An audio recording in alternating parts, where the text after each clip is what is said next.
हिंदुस्तान के जंगलों में अगर कोई जानवर शान से घूमता है तो वो है टाइगर। हालांकि इंडिया के जंगलों में हजारों टाइगर्स हैं और वे न केवल शान से रहते हैं बल्कि शान से घूमते भी हैं। लेकिन उन हजारों टाइगर्स में कुछ टाइगर्स ऐसे होते हैं जिन्हें केवल इंडिया ही नहीं बल्कि पूरी दुनिया जानती है। उन्हीं कुछ गिने चुने मशहूर टाइगर्स की लिस्ट में और एक टाइगर का नाम जुड़ा है जिसका नाम है जय। उस टाइगर का नाम न केवल गिने चुने टाइगर्स की लिस्ट में जुड़ा हुआ है बल्कि कहीं न कहीं ये टाइगर सभी टाइगर्स के मुकाबले बहुत ज्यादा मशहूर भी हो गया है। 2015 में जय टाइगर को इंडिया का सबसे बड़ा टाइगर घोषित किया गया था। वो टाइगर इतना बड़ा था कि उसे उमरेड का हल्क भी कहा जाने लगा था। उमरेड का हल्क होने के अलावा उस टाइगर में और भी कुछ ऐसी बातें थी जिसने नागजीरिया और उमरेड दोनों के हिस्ट्री को पूरी तरह से बदल कर रख दिया था। आज इस वीडियो में मैं जिस टाइगर का जिक्र आपसे करने वाला हूँ वो टाइगर खास नहीं बल्कि बेहद खास है। तो चलिए दोस्तों जानते हैं हिंदुस्तान के सबसे बड़े हल्क टाइगर के बारे में और जानते हैं कि उस टाइगर ने उसकी जिंदगी में किन किन चुनौतियों का सामना किया।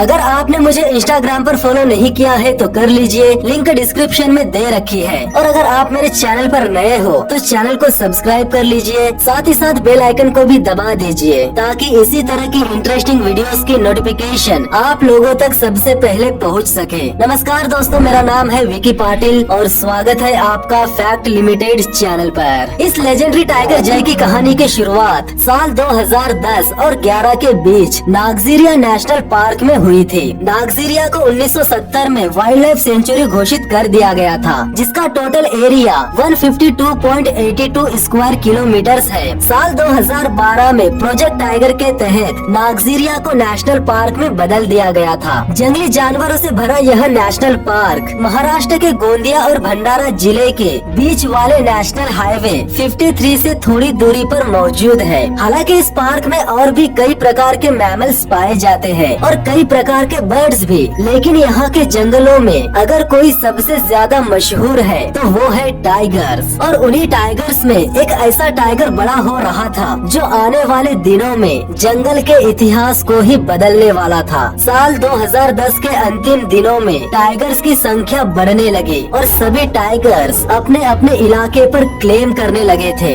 और उन सभी टाइगर्स में सबसे बड़ा और सबसे पावरफुल टाइगर था धेंदू, जिसने पार्क के ज्यादातर हिस्से में अपना कब्जा जमाए रखा था। वो किसी भी दुश्मन को अपने सामने टिकने नहीं देता था और किसी भी मेल टाइगर में इतनी हिम्मत नहीं थी कि उसका सामना कर सके। यानी नागजीरा के साम्राज्य का बादशाह सिर्फ एक ही टाइगर था और वो था धेंदू। और नागजीरा का बादशाह होने की वजह से उसे एक लेजेंडरी टाइगरेस का साथ भी मिल रहा था। ये टाइगरेस कोई और नहीं बल्कि नागजीरा की शान T2 थी। T2 को माई के नाम से भी जाना जाता था। माई पार्क में इसीलिए भी मशहूर थी क्योंकि उसने उसकी जिंदगी में टोटल 11 बच्चों को जन्म दिया था। वैसे माई का एक निक नेम भी था और वो नाम था ए मार्क। एक्चुअली में माई के बाएं पैर पर ए का निशान बना हुआ था जिसके चलते उसे काफी आसानी से पहचाना जा सकता था। धेंदू अपना ज्यादातर समय माई के साथ ही गुजारता था और दोनों साथ में बहुत खुश भी रहा करते थे। साल 2011 के शुरुआती दिनों में T2 यानी माई ने 2 नर शावकों को जन्म दिया और उन दोनों का नाम रखा गया जय और वीरू। जय और वीरू नाम रखने के पीछे का क्या कारण रहा होगा आप लोग समझ ही गए होंगे। यह नाम शोले फिल्म के जय और वीरू की बेहतरीन जोड़ी से प्रेरित था। पिता धेंदू और माता T2 के पालन पोषण से दोनों भाई धीरे धीरे बड़े होने लगे। दोनों बच्चे ज्यादातर अपनी माँ के साथ ही नजर आते थे और आपस में अपनी हंटिंग स्किल की प्रैक्टिस करते हुए दिखते थे। उस समय उन दोनों भाइयों को कोई भी हिलती हुई चीज अगर दिखती थी तो ये दोनों भाई तुरंत ही उस पर टूट पड़ते थे। दोनों भाई बहुत ही शरारती थे और ज्यादातर दिन भर उछल कूद करते रहते थे। T2 दोनों बच्चों पर हमेशा कड़ी नजर रखती थी क्योंकि लगभग उसकी उम्र भी हो चुकी थी और वो इस बात को बहुत ही अच्छे से जानती थी। जय और वीरू उसके आखिरी बच्चे थे और इसके बाद वो दोबारा माँ नहीं बन सकती थी। कुछ दिनों बाद दोनों भाई अचानक से कहीं गायब हो गए थे, मानो उनका कोई अता पता ही नहीं था। फिर कुछ दिनों बाद वे दोनों भाई दोबारा नजर आए। जब वे दोनों गायब हुए थे तब तब वे दोनों कुछ और थे, और जब वे दोनों दोबारा सामने आए तब कुछ और थे। यानी दोनों भाई काफी बड़े हो चुके थे, लेकिन दोनों में सबसे बड़ा दिखने लगा था जय। हालांकि वो अपने भाई वीरू से छोटा था। वक्त के साथ साथ दोनों भाई पार्क में बहुत ही ज्यादा मशहूर होने लगे थे। जय के हल्क जैसे शरीर ने उसे सभी बाघों से अलग बना दिया था।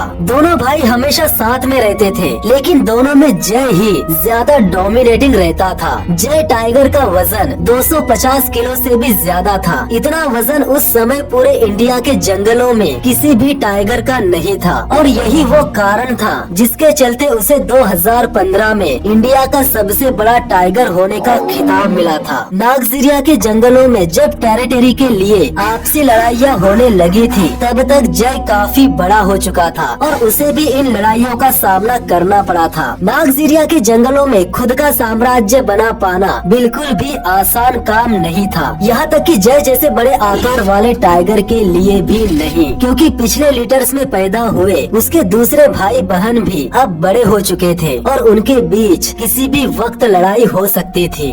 समय के साथ साथ जय इतना बड़ा हो चुका था कि उसकी मस्कुलर बॉडी और जायंट शरीर उसे दूसरे सभी टाइगर्स से अलग बनाता था, और उसने अब अपनी माँ और भाई से अलग रहना भी शुरू कर दिया था। जवान हो चुके टाइगर के शरीर के टेस्टोस्टेरोन उफान पर थे, जिसके चलते वो मिलन के लिए एक साथी की तलाश कर रहा था। इसी तलाश में वो अल्फा नाम की टाइगरेस की गंध का पीछा करते करते उसके पास चला गया। अल्फा टाइगरेस भी T2 यानी माई टाइगरेस के पिछले लीटर्स में पैदा हुए बच्चों में से एक थी। जय अल्फा टाइगरेस के पास तो पहुंच गया था, लेकिन अल्फा जय को बर्दाश्त करने के मूड में बिल्कुल भी नहीं थी। इसीलिए जय का उसके इलाके में सीधे चले जाना सही साबित नहीं हुआ और उसने तुरंत ही जय पर हमला कर दिया। हालांकि दोनों के बीच हुई लड़ाई ज्यादा देर तक नहीं चली, लेकिन दोनों के बीच जितनी भी देर तक लड़ाई हुई वो बहुत ही खतरनाक लड़ाई थी। दोनों के लड़ने की आवाजें पूरे जंगल में गूंज रही थी। फिर कुछ देर बाद दोनों पीछे हट गए। अल्फा टाइगरेस ने न केवल जय को रिजेक्ट कर दिया था, बल्कि उसके रिजेक्ट करने से जय की बहुत बड़ी इंसल्ट भी हो गई थी। इतनी बड़ी इंसल्ट के बाद जय एक बहुत बड़े और लंबे सफर पर निकल गया। वो सफर थोड़ा नहीं बल्कि बहुत ही लंबा सफर था। मेटिंग पार्टनर की तलाश में निकला इंडिया के जंगल का हल्क टाइगर, जो कि 130 किलोमीटर की यात्रा तय करके नागजीरा से उमरेड पहुंच गया था। अगर देखा जाए तो किसी भी टाइगर के लिए इतनी बड़ी यात्रा तय करना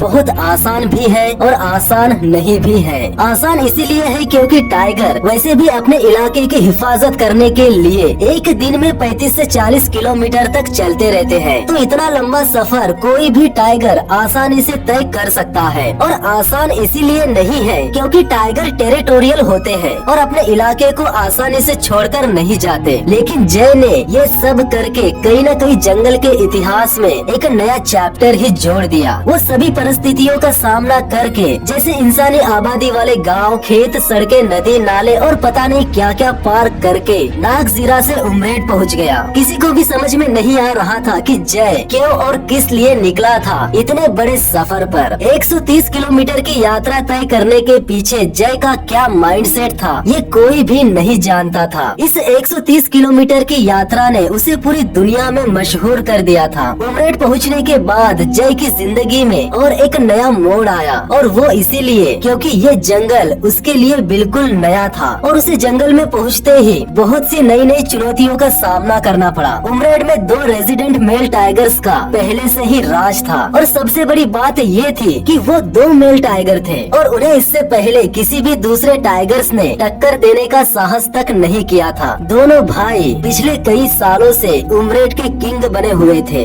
शुरुआत के कुछ दिनों तक जय ने उन दोनों से दूरी बनाए रखना ही सही समझा और वो जैसे तैसे उन दोनों से छुपकर ही जंगल में गुजारा करने लगा था। लेकिन हर गुजरते दिन के साथ उसका कॉन्फिडेंस बढ़ने लगा था, और फिर देखते ही देखते उसकी दहाड़ को पूरे उमरेड के जंगलों में सुनी जाने लगी थी। उसके पंजों के निशान न केवल जंगल के हर रास्तों में दिखने लगे थे, बल्कि उसके पंजों के निशानों को जंगल के पेड़ों पर भी आसानी से देखा जा सकता था। दोनों रेसिडेंट मेल टाइगर टाइगर समझ चुके थे कि उनका सामना किसी मामूली टाइगर से नहीं होने वाला था। जिससे भी होने वाला था वो अपने आप में एक बहुत बड़ा दानव था। इससे पहले कि दोनों रेसिडेंट बाघों का सामना जैसे होता, दोनों बाघ जैसे लड़े बिना ही उसके रास्ते से हट गए। यानी दोनों रेसिडेंट बाघों ने जैसे लड़े बिना ही अपनी हार मान ली और इलाका छोड़कर कहीं और चले गए। दोनों के चले जाने के बाद जय यानी इंडिया का हल्क टाइगर उमरेड का बादशाह बन चुका था। समय के साथ साथ जय ने कई टाइगर्स को अपना पार्टनर बनाना शुरू कर दिया और आने वाले सालों में उसने 4 अलग अलग टाइगर्स से मेटिंग की, जिसके चलते उसे टोटल 11 बच्चे हुए। ऐसा भी माना जाता है कि उसके और भी शावक हो सकते हैं जिन्हें जय ने अनजान भटकती मादाओं से मेटिंग करके जन्म दिया हो, लेकिन ये सिर्फ एक अनुमान है। उसकी पहली पार्टनर चांदी नाम की एक मशहूर टाइगरेस थी जिसने 4 कब्स को जन्म दिया। 4 कब्स में 3 मेल थे और एक फीमेल थी। तीनों मेल कब्स का नाम था जयचंद,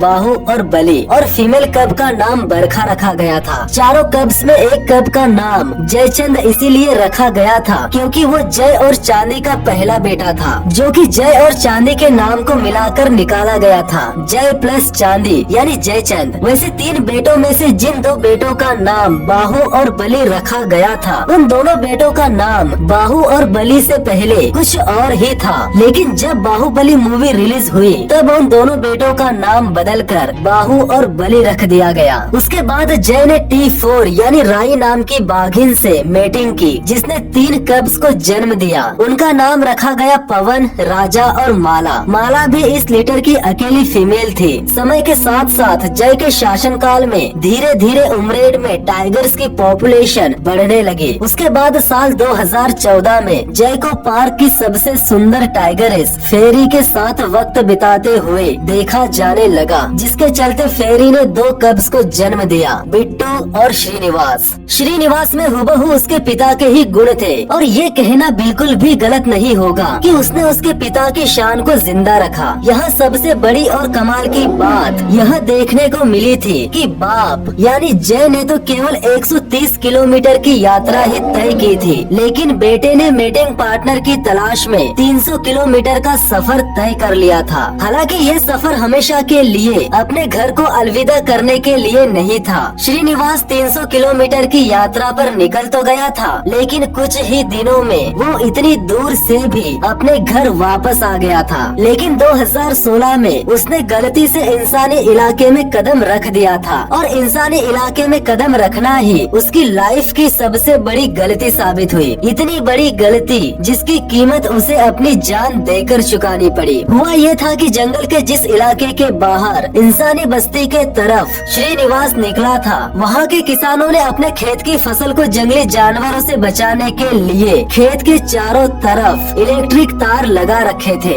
श्रीनिवास उन तारों से अनजान था। उसके बाद वही हुआ जो किसान चाहते थे, यानी नंगी इलेक्ट्रिक तारों के संपर्क में आने से श्रीनिवास की मौत हो गई। फिर एक बार इंडिया का नेशनल एनिमल इंसानों की गलती से बहुत ही बुरी मौत मारा गया। किसान ने मरे हुए बाघ को जब देखा तो वो बहुत घबरा गया। उसके बाद उस किसान ने श्रीनिवास के ट्रेसिंग कॉलर को निकालकर उसे कहीं दफना दिया। हर साल इंडिया के टाइगर्स गैर कानूनी रूप से तो मारे ही जाते हैं, लेकिन साथ ही साथ बहुत सारे टाइगर्स इंसानों की ऐसी गतिविधियों से भी मारे जाते हैं। 2015 तक जय का साम्राज्य चरम सीमा पर था और 2015 तक वो बहुत ज्यादा मशहूर भी हो चुका था। इसी कारणवश दूर दूर से टूरिस्ट स्पेशली उसे ही देखने आते थे, लेकिन कोई भी नहीं जानता था कि आने वाले कुछ दिनों में ही जय कहीं गायब हो जाएगा। 18 और 19 अप्रैल 2016 को उमरेड के जंगलों में जय का आखिरी दिन था। उसके बाद किसी को कुछ भी पता नहीं चला कि आखिरकार जय गया कहाँ। जय को ढूंढने के लिए न केवल बहुत ज्यादा मशक्कत करनी पड़ी, बल्कि 100 वॉलंटियर्स की एक टीम भी तैयार करनी पड़ी। इस काम के लिए फॉरेस्ट गवर्नमेंट ने भी अपनी तरफ से पूरा प्रयास किया। और एक बात जिसे सुनकर हर कोई सोच में पड़ जाएगा, और वो ये है कि लोकसभा के मेंबर नाना पटोले ने जय टाइगर को ढूंढने के लिए CBI इन्वेस्टिगेशन तक की मांग की थी। पर सबसे चिंता करने वाली बात ये थी कि जय की कोई खबर नहीं मिली थी। ऐसा लग रहा था कि वो अचानक हवा में कहीं गायब हो गया था। उसके ना होने से ऐसा लग रहा था जैसे उमरेड का पूरा जंगल शांत हो गया हो। एनिमल लवर्स के लिए जय टाइगर इतना खास हो गया था कि उसे खोजने वालों को वाइल्ड लाइफ लवर्स और फोटोग्राफर्स के एक इंडिपेंडेंट ग्रुप ने 50,000 रुपयों का रिवार्ड यानी इनाम देने की घोषणा कर दी थी। द टाइम्स ऑफ इंडिया में छपी इस न्यूज को आप एक बार देख सकते हो। दिसंबर 2016 में तेलंगाना के आदिलाबाद जंगल में एक नए बाघ के दिखने की खबर जंगल में आग की तरफ फैल रही थी। लेकिन सबसे चौंकाने वाली बात यह सामने आई कि जिन लोगों ने उस बाघ को देखे जाने की सूचना दी थी उन लोगों का दावा था कि वो टाइगर लेजेंडरी टाइगर जैसे मिलता जुलता है। इस बात को लेकर महाराष्ट्र और तेलंगाना के फॉरेस्ट मिनिस्टर्स ने भी आपस में बातचीत की। इसके बाद जय को ट्रैक करने के लिए जंगल में कई जगह पर ट्रैक कैमरे भी लगवाए गए। लेकिन आदिलाबाद में जिस टाइगर को देखा गया था क्या वो सच में जय टाइगर था या कोई और अगर वो जय टाइगर था तो क्या फिर से उसने नई टेरिटरी के लिए 200 किलोमीटर की यात्रा तय की थी या इंसानों ने किसी और बाघ को जय समझने की गलती कर ली थी। क्या जय टाइगर जिंदा है या अनफॉर्चुनेटली उसे किसी घटनाओं ने अपनी चपेट में ले लिया था, ये आज तक एक मिस्ट्री बनी हुई है। पूरी दुनिया इन सवालों के जवाबों का इंतजार कर रही है। इंडिया का हल्क यानी जय टाइगर अब अपने आप में ही एक रहस्य बन चुका है। जय टाइगर दिसंबर 2016 में अचानक से गायब हो गया था। तब से लेकर आज तक उसके जिंदा होने के कोई भी सबूत नहीं मिले हैं। वाइल्ड लाइफ अधिकारियों के according national tiger conservation authority की जांच से और इंडियन वाइल्ड लाइफ इंस्टीट्यूट की ओर से एक बहुत ही गंभीर चूक हुई है। मौजूदा इंफॉर्मेशन को ध्यान में रखते हुए सभी जानकारों को यही लगता है कि जय टाइगर मर चुका है। लेकिन आज भी कई एनिमल लवर्स ऐसे हैं जिन्हें लगता है कि जय टाइगर जिंदा है। तो दोस्तों जय के बारे में आपकी क्या राय है कमेंट करके जरूर बताना। और अगर आपने मुझे इंस्टाग्राम पर फॉलो नहीं किया है तो कर लीजिए, लिंक डिस्क्रिप्शन में दे रखी है। और अगर आप मेरे चैनल पर नए हो तो चैनल को सब्सक्राइब कर लीजिए, साथ ही साथ बेल आइकन को भी दबा दीजिए ताकि इसी तरह की इंटरेस्टिंग वीडियोस की नोटिफिकेशन आप लोगों तक सबसे पहले पहुंच सके। तो मिलते हैं नेक्स्ट वीडियो में, तब तक के लिए धन्यवाद।